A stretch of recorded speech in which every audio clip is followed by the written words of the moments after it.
اعوذ باللہ من الشیطان الرجیم بسم اللہ الرحمن الرحیم الحمد للہ رب العالمین والصلاة والسلام علی اشرف الانبیاء والمرسلین وآلہ طیبین طاہرین المعصومین ولعنۃ اللہ علی اعدائہم اجمعین۔ امام حسین علیہ السلام فور عالمی چینل کربلا مقدسہ کے آن لائن ٹرانسمیشن پروگرام معرفت منتظر اجل اللہ تعالی فرجہ الشریف میں آپ کی خدمت میں حاضر ہے، اور جیسے آپ کے علم میں ہے کہ روایت کے مطابق یہ ایام شہادت حضرت سیدہ طاہرہ سلام اللہ علیہ کے ساتھ منسوب ہے، اور یقیناً جتنی بھی روایات ہیں ان کو عقیدت سے پیروان مذہب شیعہ مناتے ہیں، اور اہل بیت کے غم میں غمی اور اہل بیت کے خوشیوں میں خوشیاں، یہ مذہب شیعہ کا عقیدہ ہے اور بنیادی عقیدہ ہے۔ سوال یہ اٹھتا ہے کہ حضرت رسالت مآب صلی اللہ علیہ وآلہ نے جو فضائل اور مناقب اور وہ مدحتیں جو اہل بیت کی شان میں بیان فرمائی، اور اہل بیت میں سے حضرت امیر المومنین علیہ السلام جن کو اپنا خلیفہ مقرر فرمایا، اور حضرت سیدہ طاہرہ سلام اللہ علیہ کی شان میں احادیث کا ایک سلسلہ موجود ہے، اور حتیٰ فرمایا کہ فاطمہ میرا ٹکڑا ہے، یعنی مقصد یہ ہے کہ میرے نبوت کا ٹکڑا ہے، میرے نبوت کا حصہ ہے، میرے وجود کا حصہ ہے۔ جو چیزیں حضرت رسالت مآب صلی اللہ علیہ وآلہ کے پاس ہے، اس سب کا حصہ حضرت فاطمہ ہے سلام اللہ علیہ۔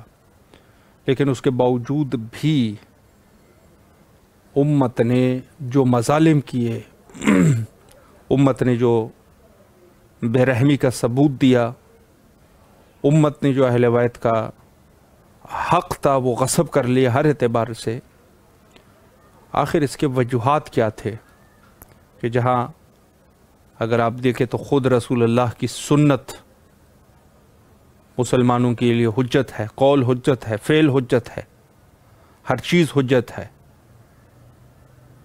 اور اس کے باوجود بھی سب سے بڑی بات یہ ہے کہ خود رسالت مآب صلی اللہ علیہ وآلہ نے اس قدر واضح طریقے سے یہ سب چیزیں بیان فرمائی، اور حتیٰ قرآن کی آیت جو اللہ کی طرف سے نازل ہوئی، اور پھر یقیناً جو قول رسول ہوتا ہے وہ بھی خدا کا ہی قول ہوتا ہے، تو اس اعتبار سے اور اس سب چیزوں کے باوجود آخر ایسے کیا وجوہات تھے کہ امت غفلت کر گئی؟ اور کاش غفلت کرتی، امت نے وہ کام کیے کہ جو انسان سوچ نہیں سکتا۔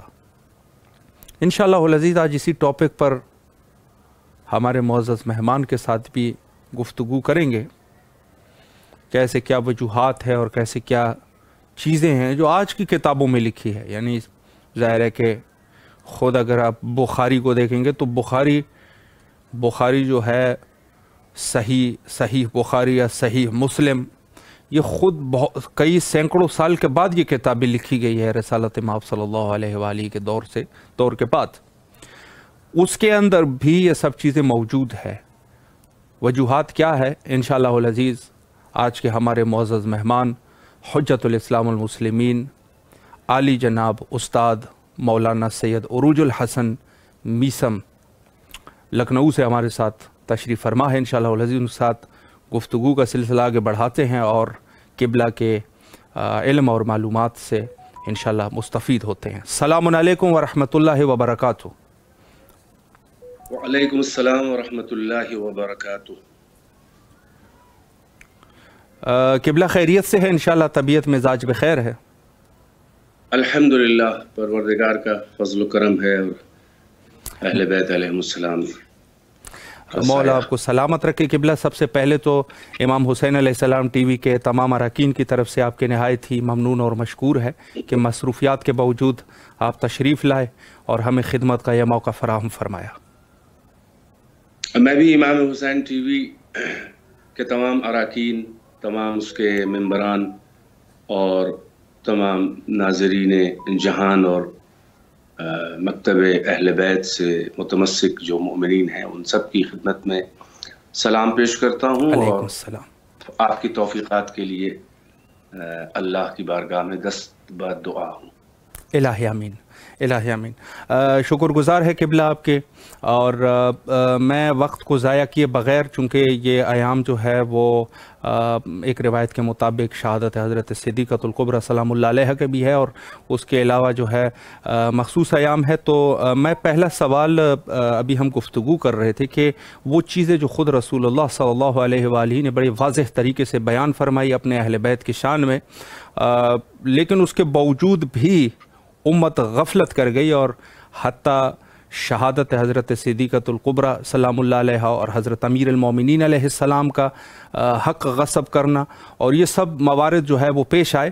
تو قبلہ میں سوال اسی عنوان سے آپ کی خدمت عالیہ میں کرنا چاہوں گا کہ ایسے کیا وجوہات تھے کہ یہ سب اتنے سارے فضائل کے باوجود امت غفلت کر گئی؟ بسم اللہ کیجئے قبلہ۔ بسم اللہ الرحمن الرحیم، الحمد للہ رب العالمین، والصلاة والسلام علی اشرف الانبیاء والمرسلین، خاتم النبیین سیدنا و مولانا ابی القاسم محمد وآلہ الطیبین الطاہرین المعصومین، واللعنۃ الدائمۃ الباقیۃ علی اعدائہم اجمعین من الآن الی قیام یوم الدین۔ پہلی بات تو یہ وضاحت کر دوں کہ صدیقہ کبریٰ سید نساء عالمین علیہ السلام، آپ کی شہادت عظمیٰ اور آپ کی دردناک اور مظلومانہ شہادت کی جو ایام ہیں، اس سلسلے میں ظاہر ہے کہ آپ نے فرمایا کہ یہ ایام اس سے منسوب ہیں، تو یہ ربیع الآخر کا مہینہ ہے، اور صدیقہ کبریٰ کی شہادت کے لیے جو روایات ہیں مستند اور معتبر کتب شیعہ میں، اس میں حضرت صلی اللہ علیہ وآلہ وسلم کی شہادت سری کے بعد دو روایات ہیں، یعنی ایک یہ کہ صدیقہ کی شہادت پیغمبر اکرم کے 75 دن کے بعد ہے، یا ایک روایت ہے 95 دن۔ صحیح۔ تو 75 ایام کے بعد، یعنی ہمارے یہاں مکتب اہل بیت میں جو مستند روایات ہیں وہ پیغمبر کی شہادت 28 صفر المظفر 11 ہجری، اور اگر اسے 75 دن ہم بعد دیکھیں تو وہ 13 جمادی الاولیٰ، یعنی جو اگلا مہینہ آ رہا ہے قمری، تو 75 دن کے لحاظ سے وہ 13 جمادی الاولیٰ بی بی کی شہادت کی تاریخ ہے، اور 95 دن کے لحاظ سے آگے 20 دن اور بڑھا لیا جائے تو 3 جمادی الاخر۔ صحیح۔ بہرحال وہ ایام قریب ہیں، اور اس سے قطع نظر یہ گفتگو تو سال بھر ہو سکتی ہے، بلکہ 1400 سال سے ہو رہی ہے، اور آئندہ بھی تا ظہور امام تو یہ بات ہوتی رہے گی جب تک کہ وارث زہرا یوسف زہرا منتقی میں مظلومیت زہرا کا ظہور پرنور نہ ہو جائے۔ بہرحال میں اس وضاحت کے ساتھ اپنی بات شروع کرتا ہوں۔ جی بسم اللہ۔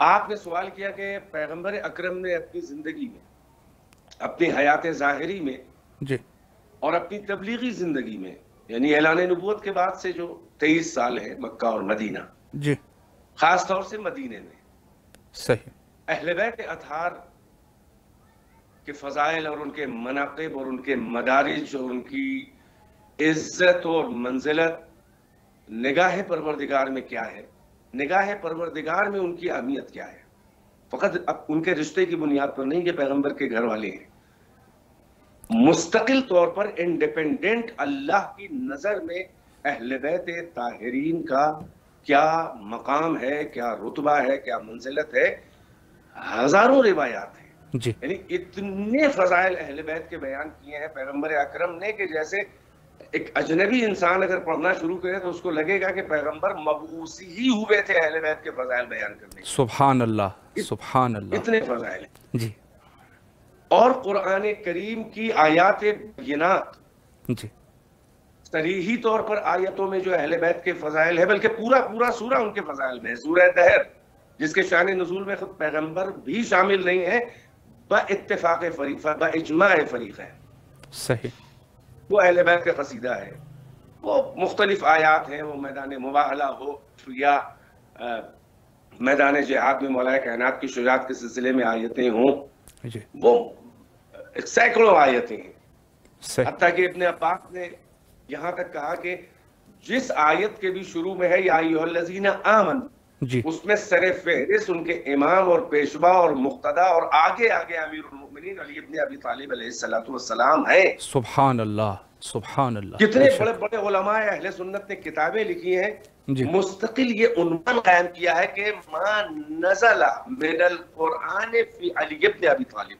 اللہ اکبر. یعنی قرآن مجید میں علی ابن ابی طالب کے فضائل میں خصوصیت کے ساتھ بلا شرکت غیرے جو بھی نازل ہوا اس میں پوری مجلدات لکھی گئی ہیں. صحیح. تو خداوند عالم بھی قرآن مجید میں اہل بیت کے فضائل بیان کر رہا ہے، وہ فضائل کے جو پچھلے انبیاء کے نہیں بیان ہوئے ہیں، چاہے کہ امت کے صحابہ اور ازواج اور عام مسلمان مومنین اور صالحین کے، بلکہ جو بڑے بڑے انبیاء اور مرسلین اور شہداء اور صدیقین کے وہ فضائل قرآن میں اللہ نے نہیں بیان کیے ہیں جو اہل بیت طاہرین کے فضائل قرآن میں بیان کیے ہیں.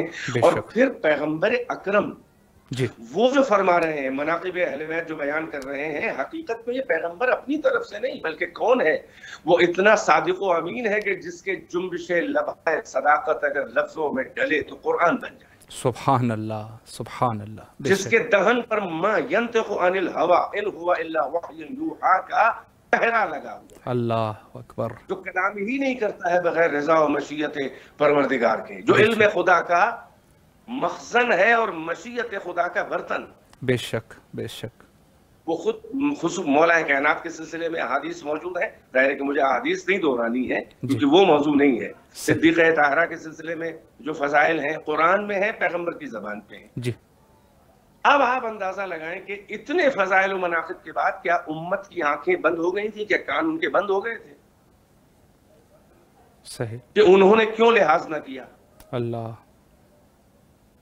تو اب حقیقت یہ ہے کہ پیغمبر کی وصیت آپ دیکھ لیں کہ کتنی اہمیت ہے. یعنی قرآن اور پیغمبر کی زبان سے جو مناقب و فضائل اہل بیت بیان ہوئے، ان سب کا مفاد کیا تھا، مدعا کیا تھا؟ کیا فقط یہ تھا کہ یہ بس بہت اچھے لوگ ہیں یا بہت بلند لوگ ہیں، بڑے صاحبان فضیلت ہیں؟ صحیح. اس کا مفاد و مدعا کیا تھا؟ کیا یہی ہے کہ بس ہم نے قصیدہ پڑھ لیا، ان کی تعریف کر لی، اور صحابہ اور امت کے لیے بھی بس اللہ اور رسول کی غرض ان آیات سے اور ان احادیث سے کیا یہی تھی کہ بس ان کو اچھا مان لو؟ صحیح.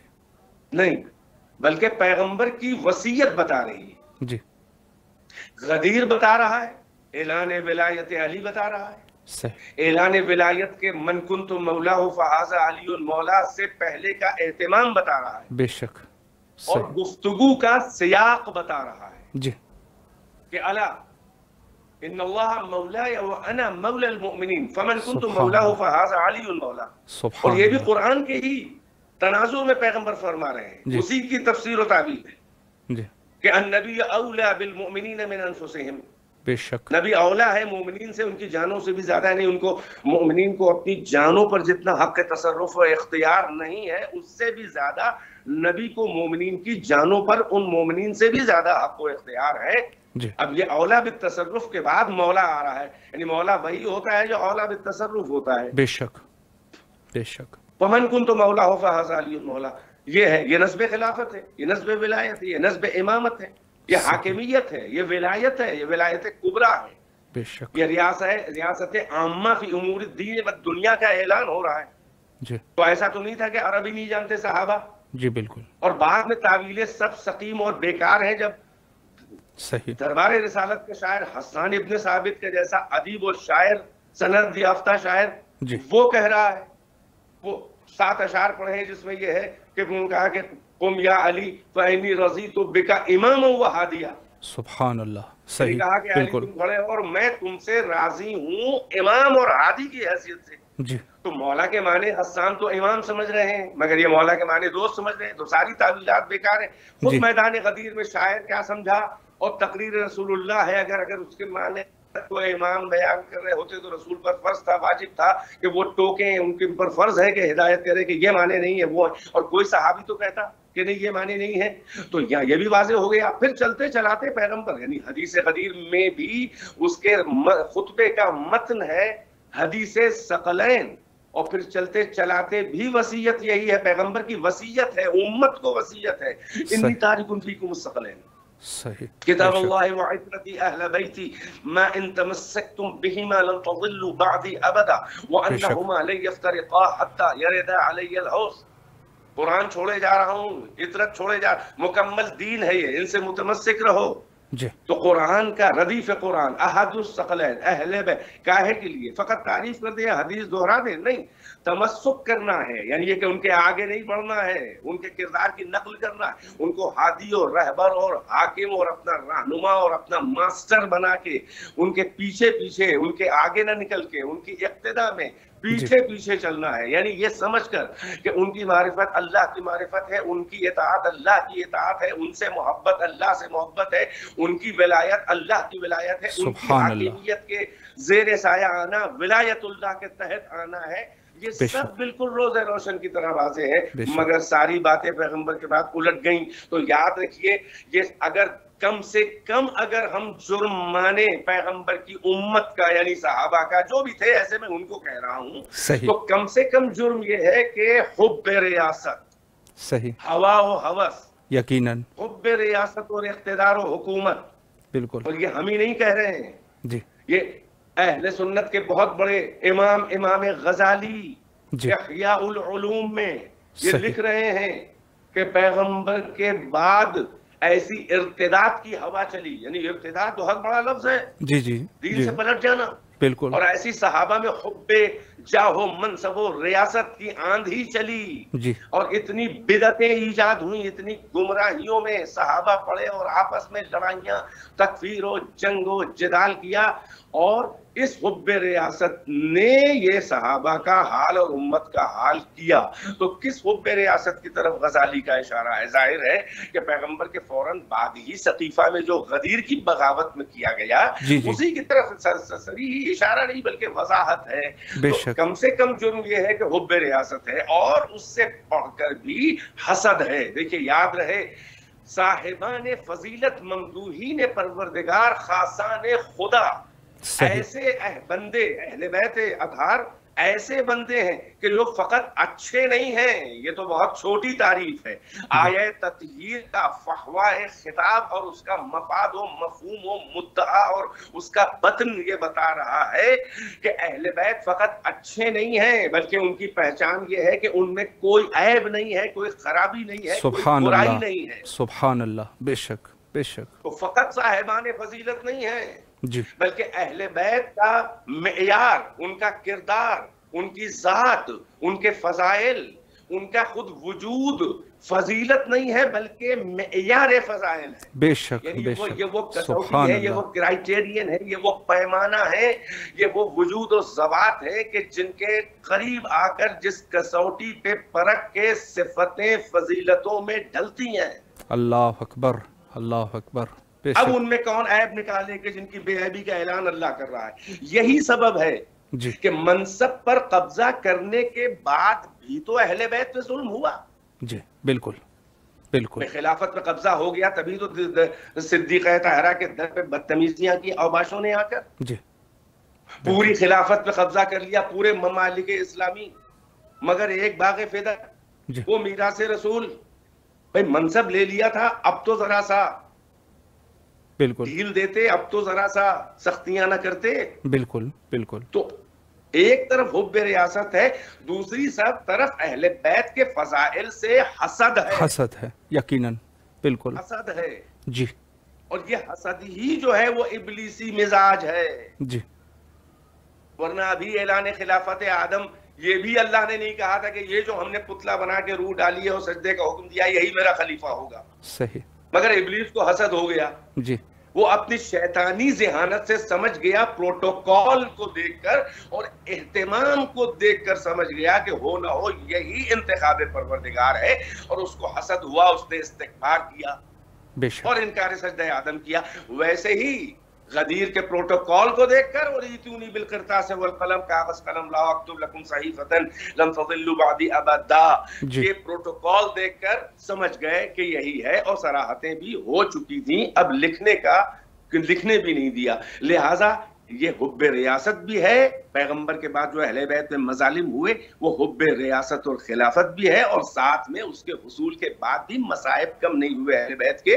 یہ ان سے بغض ہے، یہ ان سے حسد ہے، یہ ان سے جلن ہے، اس لیے کہ عیب دار لوگوں کے گندے نفس کو اس وقت تک تسکین نہیں ہوتی جب تک کہ صاحبان فضائل کا وجود سامنے ہوتا ہے. وہ عزت کے بھی دشمن ہوتے ہیں، جان کے بھی دشمن. بے شک. یہی اسباب ہیں اہل بیت کے مصائب کے. بے شک.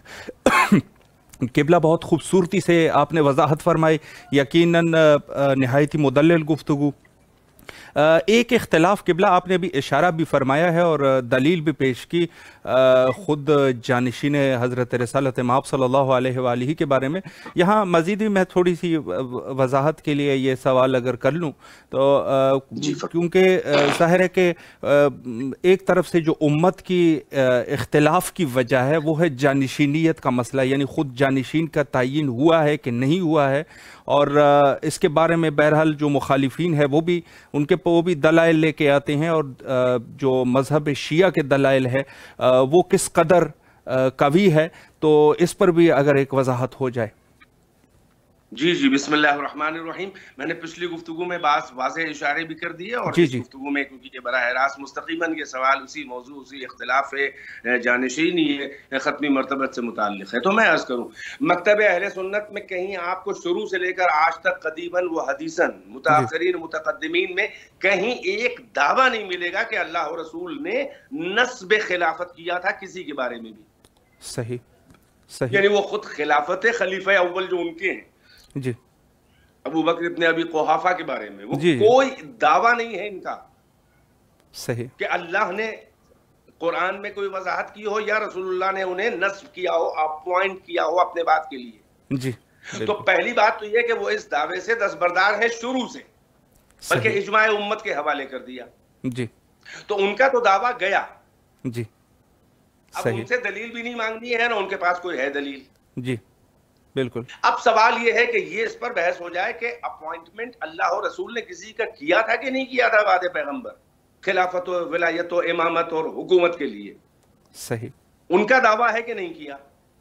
اب اگر ہم دکھا دیں یہ دلیل تو ان کو اپنے دعوے سے دستبردار ہو جانا چاہیے. بالکل عقل کا تقاضا ہے. بالکل نہیں ہے. بالکل ٹھیک ہے. اچھا اب ہم اہل بیت کی احادیث کو بھی اس لیے ریفرنس کے طور پر اور ہم حوالوں کے طور پر پیش کر سکتے ہیں. جی یہ نہیں کہا جا سکتا کہ یہ ائمہ اطہار یعنی ہمارے ائمہ یعنی مولا کائنات سے لے کر آخری امام تک یا 11ویں امام تک، یہ نہیں کہہ کے دامن بچا سکتا کوئی فرقہ مسلمانوں کا کہ یہ تو آپ کے یہاں کی، یہ ہماری نہیں ہے. یہ ان اہل بیت کی حدیث ہیں کہ جن کی طہارت اور جن کی عصمت کی گارنٹی اللہ نے کتاب مجید میں لی ہے. سبحان اللہ. بے شک بے شک. یعنی امام جعفر صادق علیہ السلام کی بات کروں، جی یہ اہل بیت میں سے ہیں. جی خود علامہ شبلی نعمانی سیرت نعمان میں، نعمان ابن ثابت ابو حنیفہ کے اوپر جو کتاب، علامہ شبلی نعمانی بہت بڑے علامہ ہیں، اردو زبان کی کتاب ہے. جی جی بالکل. ہندوستان کے بہت بڑے عالم تھے اہل سنت کے. بالکل. وہ خود سیرت نعمان میں لکھتے ہیں. ایک تو یہ لکھتے ہیں کہ وہ شاگرد تھے اور انہوں نے ابو حنیفہ نے خود کہا کہ لولا السنتان لہلک نعمان، اگر وہ 2 سال نہ ہوتے کہ جس میں جعفر صادق سے شرف تلمذ رہا تو نعمان جو ہے یعنی ابو حنیفہ ہلاک ہو جاتا، یعنی وہ کچھ نہ ہوتا. یہ واس نتھنگ، کچھ نہیں تھا وہ. ٹھیک ہے چلیے. اس کے بعد وہ لکھتے ہیں کہ امام اعظم ابو حنیفہ اہل سنت کے امام اعظم سے وہ کہتے ہیں امام جعفر صادق کا کوئی موازنہ مقابلہ ہی نہیں ہے، یہ غیر منطقی ہے. اس لیے میں اپنے الفاظ میں ان کی بات کو بیان کر رہا ہوں. کوئی زبان نہ پکڑے میری. وہ کہہ رہے ہیں کوئی مقابلہ نہیں ہے ابو حنیفہ سے امام جعفر صادق کا، اس لیے کہ ابو حنیفہ حد سے حد ایک مجتہد تھے، ان کے شاگرد تھے اور مجتہد تھے، مگر امام صادق مجتہد نہیں ہے، وہ اہل بیت اطہار میں سے ہے جس کی سبحان اللہ، اللہ نے دی ہے. سبحان اللہ، سبحان اللہ. بے شک. اس لیے میں کہہ رہا ہوں احادیث اہل بیت اور نظریہ ائمہ اہل بیت اس سلسلے میں ہم کو بیان کرنا، ان کی حدیث جو ہے وہ فرقہ واریت والی نہیں ہے. جی. اس لیے کہ تشیع کوئی فرقہ نہیں ہے. اہل بیت علی کے شیعہ یا اہل بیت کے شیعہ، یہ تشیع جو کہلاتا ہے یہ کوئی فرقہ نہیں ہے، یہ اسلام حقیقی کا وہ تابناک چہرہ ہے کہ جس چینل کے تھرو اللہ کی پرستش ہوتی ہے، بندگی ہوتی ہے، اطاعت اللہ اور رسول ہوتی ہے اور اہل بیت کی اطاعت ہوتی ہے. یہ تشیع کوئی فرقہ نہیں، باقی سب فرقے ہیں. جی جی. ہم سے جدا ہو کے فرقے بنے ہیں. یقیناً ہم فرقہ نہیں ہیں. جی. ہم اسلام کا چہرہ ہیں حقیقی. صحیح. تو اب ہم اپنے یہاں کی حدیثیں اگر پیش کریں تو اس کو ماننا پڑے گا، کیونکہ ائمہ اہل بیت میں سے ہیں. بے شک. بالکل. اب قرآن کی آیات اور اس کی تفسیر. سب سے پہلی بات تو یہی ہے، یہ آیت انما ولیکم اللہ ورسولہ والذین آمنوا الذین یقیمون الصلاۃ ویؤتون الزکاۃ وہم راکعون. یہ آیت کس کے لیے ہے؟ اللہ تمہارا ولی ہے. اللہ اولیاء بھی نہیں کہہ رہا ہے، ولی کہہ رہا ہے، اور کم سے کم 3 گنا رہا ہے. اللہ ولی ہے، رسول ولی ہے، وہ صاحب ایمان ولی ہے کہ جو ایمان لائے اور اقامہ صلاح کرے اور رکوع کرے درا حالے کہ وہ زکوٰۃ دے رہا ہو، یعنی زکوٰۃ دے رہا حالے کہ وہ رکوع میں ہو. سب تفسیریں کہتی ہیں کہ مولا کائناتی کے ساتھ یہ واقعہ ہے، یہ تاریخی ہے. جی. اب اللہ اولیاء نہیں کہہ رہا ہے، ولی کہہ رہا ہے. اس کے مطلب بتا رہا ہے کہ ولایت ایک ہے، مصدر ولایت اللہ ہے، وہی ولایت اللہ رسول اللہ تک منتقل ہوئی، وہی ولایت اللہ رسول اللہ سے مولا کائنات تک منتقل ہوئی. اللہ کن معنوں میں ولی ہے؟ جی. یہ اللہ ولی بتا رہا ہے. چلیے مولا پہ بحث ہوتی تھی، اب تو ولی ہے. جی. تو یہ نص صریح ہے کہ نہیں مولا کائنات کی خلافت اور امامت کی؟ بے شک ہے. بالکل. اسی طرح سے بہت سی آیات ہیں، حتیٰ کہ رسول اللہ نے وہ حضرت ابراہیم کے التماس پر موٹی شرط لگا دی ہے امامت کی، ذریت میں امامت. وَإِذِ ابْتَلَىٰ إِبْرَاهِيمَ رَبُّهُ بِكَلِمَاتٍ فَأَتَمَّهُنَّ قَالَ إِنِّي جَاعِلُكَ لِلنَّاسِ إِمَامًا قَالَ وَمِن ذُرِّيَّتِي قَالَ لَا يَنَالُ عَهْدِ الظَّالِمِينَ. ظالمین تک نہیں جائے گی امامت. اب آپ معیار تو دیکھیے کہ امامت کا کیا ہے. آیات بینات میں صفات کے آئینے میں خلافت و امامت اہل بیت کا اعلان ہو رہا ہے، اور صفتوں کے سہارے اس لیے ہو رہا ہے، نام لے کے نہیں ہو رہا ہے کہ نام تو کوئی بھی رکھ سکتا ہے مگر کردار بنانا مشکل ہوتا ہے، کردار کا آئینہ پیش کرنا مشکل ہوتا ہے. اس لیے وہ صفتیں بیان کی گئی ہیں قرآن مجید میں کہ مولا کائنات کے علاوہ ان صفتوں پر کوئی پورا اترتا ہی نہیں ہے. کون ایسا ہے کہ جہاں ظلم کا گزر نہ ہو؟ اس لیے کہ ظلم شرک ہی نہیں ہے، ظلم ترک اولا بھی ہے. بے شک. قرآن کی نظر میں بالکل جن نبیوں سے ترک اولا ہوا آپ دیکھ لیں وہ لائق امامت نہیں ہے. اللہ. پھر اس آئینے میں اور پھر نص ہے، پھر حدیث ثقلین ہے، پھر ذوالعشیرہ کا بھی واقعہ شروع کا بھی ہے کہ ھذا ولی و خلیفتی من بعدی، ھذا اخی و ولی و خلیفتی علیکم من بعدی. یہ سب کیا ہے؟ یہ نصوص ذوالعشیرہ سے غدیر تک، واقعہ قرطاس و قلم تک، قرآن کی آیات سے لے کر احادیث پیغمبر تک. تو ہمارے پاس تو نصوص صریحہ مولا کائنات کی امامت اور ولایت و خلافت اور حکومت کی موجود ہیں. پھر ہم نے عرض کیا کہ من کنت مولا کے مطلب امام سمجھ رہا ہے. اب ہم کو یہ بتائیے کہ بعد رسول اللہ خلافت کا تو دعویٰ کر لیا، چلو کہ ہم ہیں، امت نے بنا دیا ہمیں. صحیح. سوال یہ ہے کہ پیغمبر نے جگہ جگہ امام کا لفظ بھی استعمال کیا ہے، حتیٰ کہ دیکھیے حسان نے بھی اعلان ولایت پہ لفظ امام. جی جی بالکل. اب یہ بتائیے کہ پیغمبر کے بعد کسی نے امامت کا دعویٰ کیوں نہیں کیا؟ میرا سوال اہل سنت سے ہے. اللہ اکبر. تمام مکاتب فکر سے ہے. بالکل. خلیفت رسول اللہ تو اپنے کو کہا، حتیٰ کہ دوسرے آیت ان کا انا خلیفت و خلیفت رسول اللہ، میں رسول اللہ خلیفہ نہیں ہوں، میں خلیفہ رسول اللہ کا خلیفہ ہوں. صحیح. بالکل. دیکھ رہے ہیں کیسے نیچے آ رہے. مگر امامت کا دعویٰ کسی نے نہ کیا سوائے اہل بیت کے. جی بے شک. تو وہ امامت کہاں گئی کہ جو قرآن کی ایک حقیقت ہے؟ وَجَعَلْنَاهُمْ أَئِمَّةً يَهْدُونَ بِأَمْرِنَا وَجَعَلْنَا مِنْهُمْ أَئِمَّةً يَهْدُونَ یہ ائمہ کہاں ہیں؟ یہ وَمِن ذُرِّيَّتِي جو ابراہیم نے امامت مانگی ہے ذریت میں، وہ ذریت ابراہیم کے ائمہ اور امام کہاں ہیں؟ کس نے دعویٰ کیا؟ کسی نے دعویٰ نہیں کیا. یاد ہے تو اب اہل سنت دو طرف سے پھنس رہے ہیں، مکتب ثقیفہ والے، مکتب اہل سنت والے۔ پہلی بات تو یہ کہ ان کا دعوی شروع سے نہیں رہا ہے کہ اللہ اور رسول نے کسی کو خلیفہ اپوائنٹ کیا۔ دوسرا یہ کہ قرآن میں جس امامت کا ذکر ہے جو پیغمبر کی حدیث میں امامت کا ذکر ہے، وہ امامت کہاں ہے؟ وہ تو اجماع امت سے بھی نہیں ہوتی، اس لیے کہ وہاں پر کیا ہے؟ جعل الہی ہے۔ ہم کو امت والا نہیں چاہیے، کوئی بنا بھی لے امام تو بیکار ہے۔ ہم کو وہ امام چاہیے کہ جو بجعل الہی امام ہو، یعنی جسے اللہ نے امام بنایا ہو، جیسے ابراہیم کو اللہ نے امام بنایا، امت نے نہیں بنایا۔ پچھلے انبیاء کو ائمہ جو اللہ نے کہا وہ اللہ نے امام بنایا، وہ جعل الہی ہے۔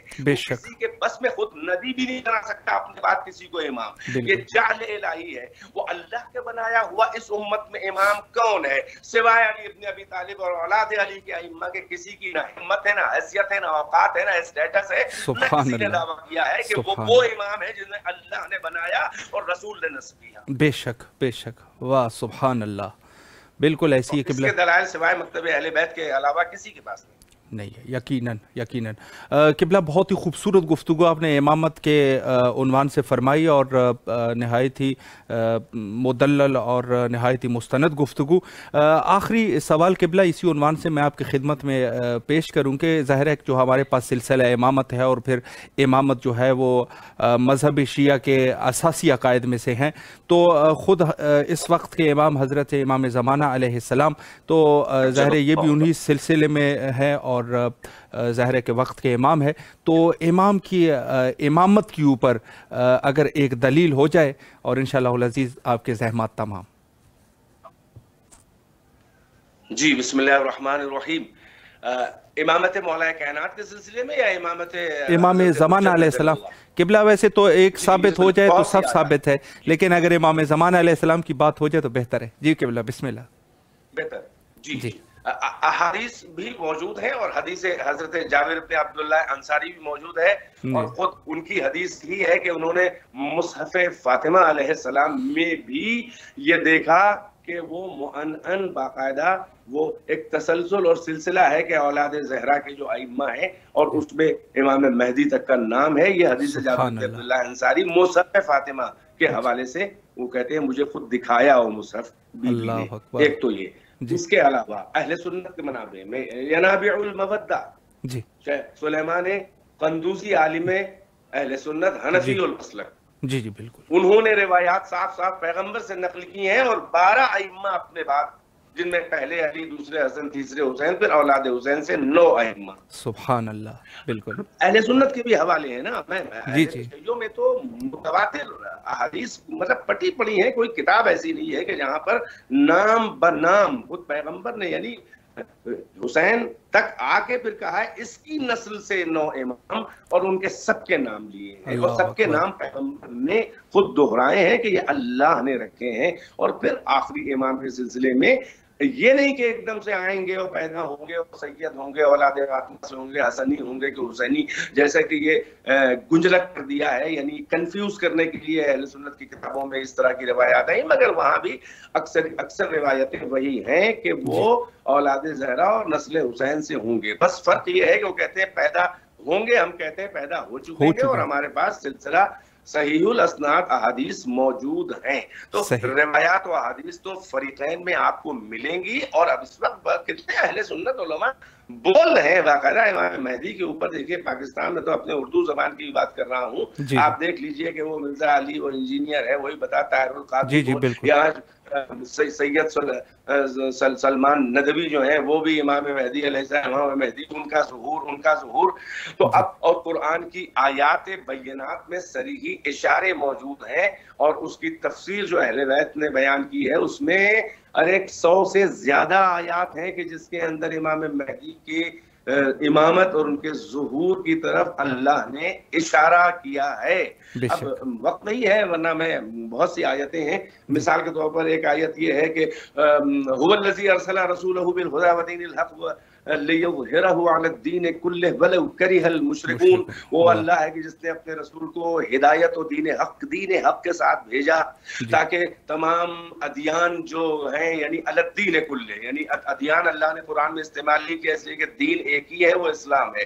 جمع اور پلیورل استعمال کرنے میں بھی اللہ نے احتیاط کی ہے، لیکن علی الدین، الدین کہہ کے کلہ لگا کے کہہ دیا کہ اگر دین دین دین کہہ کے لوگ اپنے مسلک کو اپنے اپنے راستوں کو دین کہہ رہے ہوں تو اس لیے ہدایت و دین حق کے ساتھ رسول کو بھیجا کہ دین نام کی جتنے بھی ازم اور مکاتب فکر ہیں ان سب پر یہ دین حق اسلام جو ہے وہ غالب ایسا آ جائے کہ مغلوب کا وجود ہی نہ رہ جائے. توجہ ہے کہ نہیں ہے؟ یعنی یہ کہ فقط غلبہ نہیں ہے بلکہ اظہار ہے. اظہار اردو میں ہم لوگ کہتے ہیں ظاہر کر دینا، نہیں، الف زو ہائے حوض و الف رے، یہ اظہار زبان عربی میں اس کا مطلب یہ ہوتا ہے کہ دو مقابل جب ایک دوسرے سے آ کر درگیر ہوں تو ایک فاتح ہوگا ایک مفتوح ہوگا، اور اگر فاتح فتح حاصل کرے اور مفتوح جو ہے وہ ہار کر میدان چھوڑ کے بھی چلا جائے اور اس کا وجود نہ ختم ہو تو یہ غلبہ کہلاتا ہے. غلبہ میں مقابل کا وجود کا عدم نہیں ہوتا،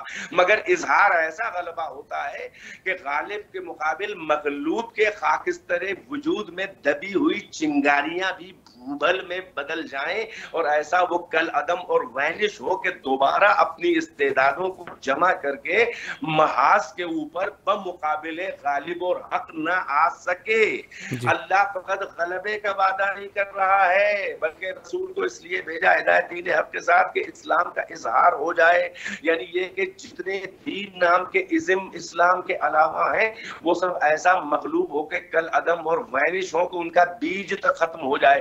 کیا یہ اظہار دین اسلام آج تک ہوا؟ نہ پیغمبر کے زمانے میں ہوا، نہ خلفاء کے زمانے میں ہوا، نہ ائمہ کے زمانے میں ہوا، نہ صحابہ کے زمانے میں ہوا، نہ تابع تابعین کے زمانے میں ہوا، نہ پڑے پڑے مسلمان بادشاہوں کے زمانے میں ہوا، نہ آج تک بلاد عرب میں کسی ایک ملک میں نہیں ہوا چجائے کی پوری روئے زمین کے اوپر. جب آج تک نہ ہوا، وعدہ اللہ کا ہے، رسول کی بعثت اور ان کے بھیجنے کا ارسال کا مقصد یہی ہے، مگر اسلام کا وہ والا غلبہ کہ جو اسے اظہار کہتے ہیں آج تک نہ ہوا. تو جب یہ وعدہ الہی ہے اس کے مطلب کہ اسی دین محمد، اسی دین خدا، دین حق، دین اسلام، دین فطرت کا اظہار ایسا ہو کہ کوئی بھی نہ رہ جائے. اب یہ زمانہ ابھی تک تو آیا نہیں ہے مگر اللہ کا وعدہ ہے، لہٰذا ابھی کوئی وقت آنے والا ہے کہ دین محمد کا اظہار ہوگا اور وہ کس کے ہاتھ پر ہوگا؟ وہ محمد ہی کا لال ہوگا. اس کے علاوہ اور کوئی حل ہی نہیں ہے جب تک کہ امام مہدی کے ظہور کو اور اظہار اسلام کو ان کے وسیلے سے نہ مان لیا جائے. بے شک بے شک بے شک. ایک آیت اور پڑھ دوں شاید دامن وقت میں گنجائش ہو تو. جی کہ 3 منٹ ہے قبلہ، 3 منٹ ہے، 3-4 منٹ. بسم اللہ کیجیے. میں آیت پوری نہیں پڑھ رہا ہوں، میں اشارہ کر رہا ہوں. وہ وعدہ جو استخلاف خلافت کا ہے، یہی خلافت کی بات چل رہی ہے. جی وعد اللہ الذین آمنوا منکم وعملوا الصالحات لا يستخلفنهم في الارض كما استخلف الذین من قبلهم وَلَيُمَكِّنَنَّ لَهُمْ دِينَهُمُ الَّذِي ارْتَضَىٰ لَهُمْ وَلَيُبَدِّلَنَّ مِن بَعْدِ خَوْفِهِمْ أَمْنًا يَعْبُدُونَنِي وَلَا يُشْرِكُونَ بِي شَيْئًا. یہ بہت صریحی وعدہ ہے. اللہ نے تم میں سے صاحبان ایمان اور عمل صالح کرنے والے یعنی مسلمان مومنوں سے اللہ نے یہ وعدہ کیا ہے کہ ان کو زمین پر ویسے ہی خلیفہ اور حاکم، الارض پوری روبے زمین پر ویسے ہی اپنا خلیفہ اپنی نمائندگی میں حاکم علی الناس بنائے گا کہ جیسے پچھلوں میں بعض کو بنایا، اور وہ تم کو تمکن دے گا، اختیار دے گا کہ تم اس دین پر بلا خوف و خطر عمل کرو کہ جو اللہ کی نظر میں دین مرتضی ہے. دینہم الذی ارتضیٰ لہم، دین مرتضی ہے اللہ کی نظر میں، اس پہ عمل کرنے کا موقع و تمکن دے گا. اس کے مطلب ابھی تک مکمل تمکن نہیں ملا ہے اس دین مرتضی پر عمل کا مسلمانوں کو جس دین سے اللہ راضی ہے. اور وہ کون سا دین ہے؟ وہ میدان غدیر میں اعلان امامت ولایت علی کے بعد اللہ نے کیا کہا؟ الیوم اکملت لکم دینکم واتممت علیکم نعمتی ورضیت لکم الاسلام دینا. ہم اسلام سے راضی ہو گئے حیثیت دین کے تمہارے لیے. تو امامت و ولایت علی کے شمولیت اور اعلان کے بعد اللہ کہہ رہا ہے ہم اس دین سے اس اسلام سے راضی ہیں جس میں علی کی امامت و ولایت ہو، اور اب کہہ رہا ہے کہ اب ایک وقت آنے والا ہے کہ اس دین پہ عمل کا مکمل تمکن اور اختیار دے گا کہ جو دین مرتضی ہے جس سے اللہ راضی ہے، تو وہ غدیر سے مل رہا ہے سلسلہ ابھی اس آخری زمانے کا کہ جو ابھی ظاہر نہیں ہوا ہے، وعدہ ہی وعدہ ہے، اور پھر اللہ کہہ رہا ہے کہ وَلَا يُبَدِّلَنَّ مِن بَعْدِ خَوْفِهِمْ أَمْنًا، اور وعدہ کیا ہے مومنین سے، صالحین سے اللہ نے کہ ان کو خوف کے بعد امن عطا کرے گا، امن کے ساتھ یعنی دین پر عمل کریں گے، خوف نہیں ہوگا، تقیہ نہیں رہ جائے گا، کھل کے دین مرتضی پہ عمل کریں گے، یا بدوننی سب میری ہی پرستش کریں گے، ولا یشرکون بی شیئا، اور کوئی بھی میرا شرک نہ کرے گا۔ یہ وعدہ کہاں پورا ہوا؟ نہ پیغمبر کے زمانے میں ہوا، نہ اس کے بعد ہوا، نہ آج ہوا۔ اس کے مطلب کوئی آنے والا ہے خلیفۃ اللہ المطلق، سبحان اللہ، بے شک کوئی آنے والا ہے ایسا امام کہ جو اس دین پر بلا خوف و خطر، بلا تقیہ عمل کرے گا، جو دین مرتضی ہے جس سے اللہ راضی ہے۔ اور اللہ نے کہہ دیا قرآن میں کہ ہم علی کی ولایت کے اعلان کے بعد راضی ہیں۔ اس کے مطلب اب جو آنے والا ہے آ بھی رہا ہے، اور کوئی اس چکر میں نہ رہے کہ ان کے بزرگوں کی کھولی ہوئی دکان اور ان کی فقہی جو دکانیں ہیں اس پہ عمل کریں گے۔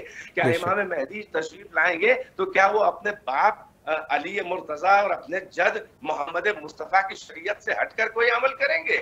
کیا وہ ابو حنیفہ کے فقہ پہ عمل کریں گے؟ نہیں، نہ کہ وہ تو جعفر صادق کی فقہ کے اوپر، جو ان کی بھی فقہ ہے، ان کے باپ دادا کی فقہ ہے، وہی فقہ امیر المومنین، وہی فقہ خدا ہے، وہی فقہ محمد مصطفیٰ ہے، وہی شریعت مصطفیٰ، وہی دین خدا ہے۔ تو اب یہ دلائل ایک دو آیت نہیں، اور بہت سی آیتیں ہیں، میں دامن کی گنجائش نہیں ہے، تو یہ آیتیں، یہ روایات ہمارے پاس موجود ہیں کہ جو صراحتاً بتا رہی ہیں کہ ایک وقت آئے گا جو یہ سارے وعدے دین اسلام اور مومنین کے سلسلے میں پورے ہوں گے۔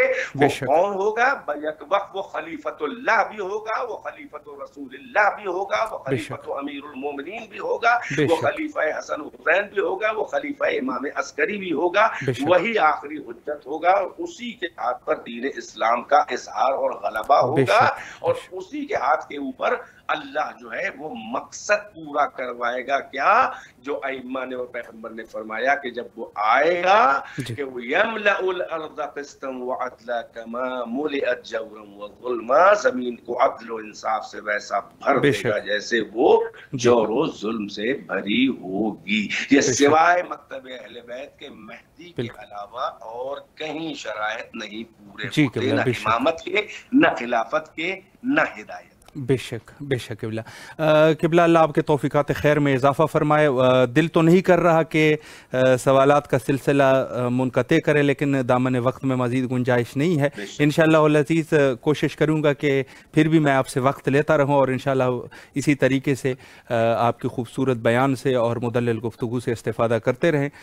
ایک دفعہ پھر بھی امام حسین علیہ السلام ٹی وی کے تمام اراکین کی طرف سے آپ کے نہایت ہی ممنون اور مشکور ہے کہ آپ تشریف لائے اور نہایت ہی مہم نکات پہ اشارہ فرمایا۔ آپ سے التماس سے دعا کرتے ہیں۔ بہت بہت شکریہ، تمام اراکین کو سلام، تمام ناظرین کو سلام، تقبل اللہ منا ومنکم۔ شکریہ قبلہ۔